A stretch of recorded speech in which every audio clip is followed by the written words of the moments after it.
أعوذ بالله من الشيطان الرجيم بسم الله الرحمن الرحيم۔ اب میرے بھائی، جب آپ نے سورہ فاتحہ کی تلاوت کر لی، امام صاحب نے سورہ فاتحہ کی تلاوت کر لی، اب جب سورت ختم ہوگی تو آپ آمین کہیں گے، اور یہ سب کا اتفاق ہے کہ آمین کہی جائے گی۔ اگر قرات سری ہو رہی ہے، نماز سری ہے، یعنی کہ وہ نماز ہے جس میں امام اونچی آواز سے نہیں پڑھتا، تو امام بھی آہستہ آواز سے آمین کہے گا اور مقتدی بھی آہستہ آواز سے آمین کہیں گے۔ لیکن اگر نماز وہ ہے جسے جہری نماز کہتے ہیں، یعنی کہ وہ نماز جس میں امام بلند آواز سے پڑھتا ہے، جیسے کہ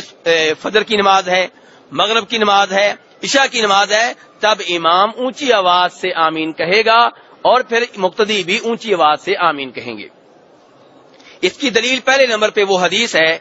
جسے امام بخاری رحمہ اللہ روایت کرتے ہیں جناب ابو ہریرہ رضی اللہ تعالیٰ عنہ سے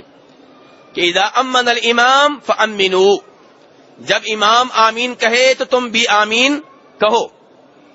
فإنه من وافق تأمینه تأمین الملائکہ غفر له ما تقدم من ذنبه، کیونکہ فرشتے بھی اس وقت آمین کہتے ہیں، تو جس کی آمین فرشتوں کی آمین سے مل گئی اس کے اگلے سارے گناہ معاف ہو جائیں گے۔ اور دوسری روایت میں آتا ہے کہ جب امام پڑھے غیر المغضوب علیہم ولا الضالین تو تب تم آمین کہو، یہ بھی بخاری شریف کی روایت ہے۔ اور آگے پھر وہی آیا کہ جس کا قول فرشتوں کے قول سے مل گیا اس کے پہلے سارے گناہ معاف ہو جاتے ہیں۔ امام ابن خزیمہ رحمہ اللہ جو بہت بڑے محدث ہیں، بہت بڑے فقیہ ہیں، بہت بڑے امام ہیں، وہ لکھتے ہیں اس حدیث کی تشریح کرتے ہوئے کہ اس کا مطلب یہ ہوا کہ امام اونچی آواز سے آمین کہے گا، کیونکہ اگر امام اونچی آواز سے آمین نہیں کہے گا تو مقتدیوں کو آپ کیسے کہہ سکتے ہیں کہ جب امام آمین کہے تب تم آمین کہو؟ اللہ کے رسول فرما رہے ہیں صلی اللہ علیہ وسلم جب امام آمین کہے تب تم آمین کہو، تو اگر امام اونچی آواز سے آمین نہیں کہے گا تو مقتدیوں کو کیسے پتا چلے گا؟ تو اس سے یہ معلوم ہوا کہ امام اونچی آواز سے آمین کہے گا۔ دوسری دلیل وہ حدیث ہے میرے بھائیوں جسے امام ابو داؤد رحمہ اللہ اور امام ترمذی رحمہ اللہ اپنی حدیث کی کتب میں لے کے آئے ہیں، اور روایت کرنے والے صحابی کے نام ہے وائل بن حجر، وہی صحابی جن کے بارے میں پہلے بتا چکا ہوں جو آپ صلی اللہ علیہ وسلم کی آخری زندگی میں مسلمان ہوئے تھے۔ وہ کہتے ہیں کہ رسول اللہ صلی اللہ علیہ وسلم جب پڑھتے وللضالین قال آمین تو آپ آمین کہتے، ورفع بها صوته، اور آمین کہتے ہوئے اپنی آواز کو اونچا کرتے، اپنی آواز کو بلند کرتے۔ اور میرے بھائی تیسری بات یہ ہے کہ امام بخاری رحمہ اللہ یہ نقل کرتے ہیں کہ عبداللہ ابن زبیر رضی اللہ عنہ نے نماز پڑھائی تو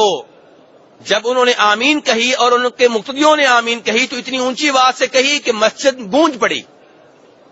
امام بخاری نقل فرما رہے ہیں کہ عبداللہ ابن زبیر اور ان کے مقتدیوں نے جب آمین کہی تو آمین کی آواز سے مسجد گونج پڑی۔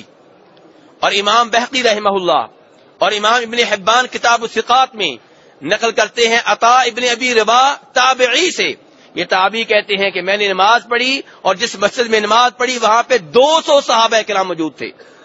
کتنے صحابہ کرام موجود تھے؟ 200 صحابہ کرام، اور عطا ابن ابی رباح کہتے ہیں کہ سب نے بلند آواز سے آمین کہی۔ تو اس لیے میرے بھائی سنت طریقہ یہی ہے، اور یہاں پہ وہ حدیث نہ بھولیے گا جسے امام ابن ماجہ نے اپنی حدیث کی کتاب میں نقل کیا ہے کہ فرمایا نبی صلی اللہ علیہ وسلم نے یہودی جتنا تمہارے اوپر حسد کرتے ہیں، جلتے ہیں دو چیزوں میں، کسی اور چیز میں اتنا نہیں جلتے، ایک السلام علیکم کہنے میں اور ایک آمین کہنے میں۔ یعنی کہ جب ہم مسلمان السلام علیکم کہتے ہیں تو یہودی اس سے حسد کرتے ہیں، جلتے ہیں، اور ایسے ہی جب ہم آمین کہتے ہیں تو اس سے بھی یہودی جلتے ہیں۔ تو اونچی آواز سے کہیں گے تو یہودی جلیں گے، آہستہ آواز سے کہیں گے تو ان کو پتہ نہیں چلے گا۔ تو بہرحال میرے بھائی ان احادیث کا تقاضا یہ ہے کہ آمین کو بآواز بلند کہا جائے۔